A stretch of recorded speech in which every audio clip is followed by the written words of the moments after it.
Today we celebrate the first glorious anniversary of the Information Purification Directives. We have created, for the first time in all history, a garden of pure ideology, where each worker may bloom, secure from the pests, obeying contradictory thoughts.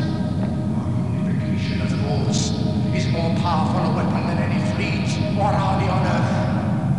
We are one people, with one will, one resolve, one cause. Our enemies shall talk themselves to death, and we will weary them with their own confusion. We shall prevail.